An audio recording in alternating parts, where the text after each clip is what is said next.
atur lagi dari sumber datanya ini. Tinggal diklik kiri, klik kanan, klik properties, kemudian klik lagi tombol sharing. Nah, di sini ada pilihannya itu advanced sharing. Oke, sebelumnya yang saya bilang tadi protection password itu, ada kalanya kita mengatur sebagai administrator jaringan di network and sharing center. Pusat kendalinya di sini. Oke, saya klik dulu ya. Nah, di sini ada levelnya, ada level privat kalau menggunakan VPN, ada levelnya guys atau public, user secara umum, ada lagi namanya all network. Nah, all network itu tergantung nanti dia masuknya dari privat kah, atau dari domain, atau dia public atau user. Nah, secara defaultnya itu kita di privatnya kita atur di privat sini. Nah, ini turn on berarti kita aktifkan sharingnya ya. Yang ini ada lagi di bawahnya tuh file and sharing printer. Ini buat printer. Paling itu aja kalau buat di privat. Kemudian di guys or public yang lebih sering digunakan di sini. Network discovery-nya turn on-nya kita aktifkan. Kemudian ada lagi buat printer juga, terserah yang mudah aktifkan. Nah, kemudian ada lagi namanya all network. Ini buat secara keseluruhan tanpa terkecuali. Nah, di sini ada turn on sharing so anyone with network access. Kemudian ada lagi turn off public sharing folder.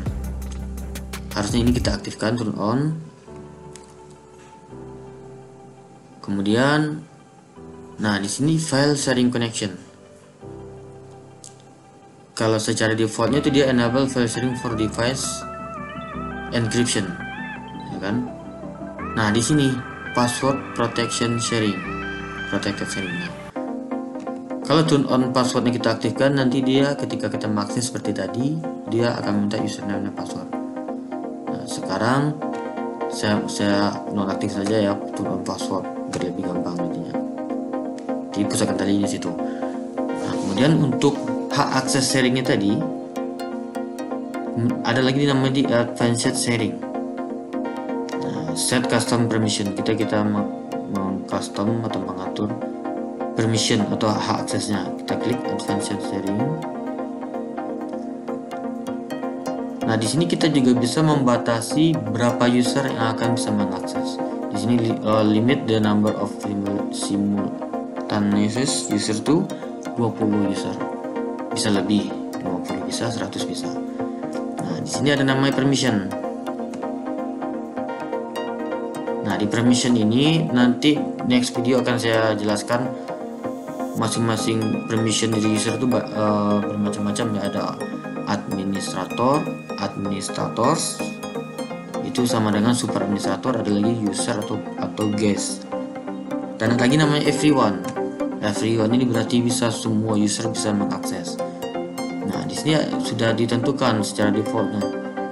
Kalau everyone itu dia bisa full control, bisa menghapus folder itu sendiri yang di sharing, bisa menghapus, bisa berubah, cek, dan juga read. Secara defaultnya administratornya itu kita berikan di aksesnya semuanya aja. Kemudian everyone juga berikan aja akses. Nah, di sini sudah ada akses full, count, change, dan read. Di sini bisa dirubah dari everyone ini aksesnya dari full control ke deny. Deny itu artinya dilarang atau tidak diberikan akses. Allow full controlnya, checknya juga berubah, dia cuma bisa read.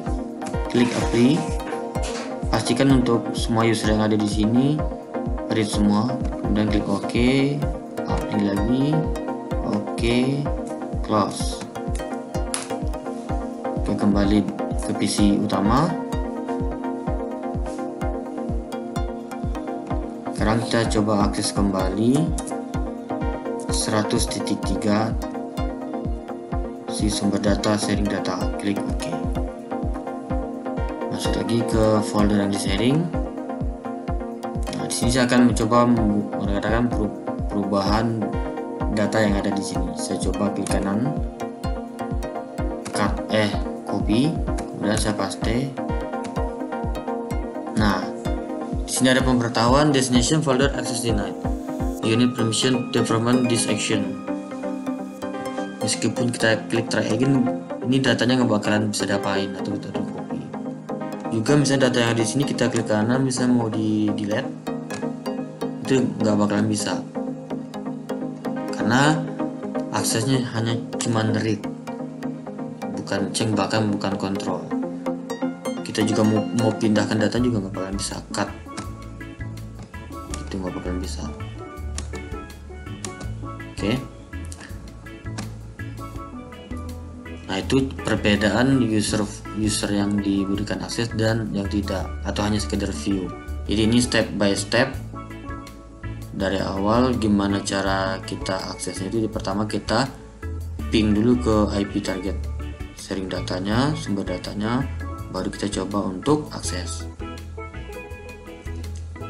Kemudian data yang udah di sharing ini ada lagi kasusnya, adalah ketika folder ini saya rubah namanya atau saya rename, ini folder yang di sharing dia secara otomatis akan not sharing, berarti semua aksesnya terputus. Oke, kita kembali ke PC utama lagi, coba akses kembali ya. Nah, bisa diakses ya. Nah, kemudian di sini saya akan coba merename di PC sharing sumber data. Misalkan tes sharing datanya saya coba misalnya rename. Oke, berhasil di rename. Nah, ini ketika folder sharingnya itu kita rename, kita nggak bakalan bisa akses lagi ini foldernya. Kita bisa akses itu dengan cara kita seperti semula, berikan akses lagi dari awal lagi kita sharing dengan cara klik kanan, properties, sharing seperti biasa, share-nya diaktifkan dan event sharingnya juga di setting lagi. Ini kita coba ya dari PC utama lagi, kita akses lagi ke IP 100.3. Apakah folder tersebut yang tadi bisa diakses? Nah, sudah empty ya. Empty ini artinya 0. Jadi secara otomatis ketika foldernya di rename, sharingnya otomatis juga terputus.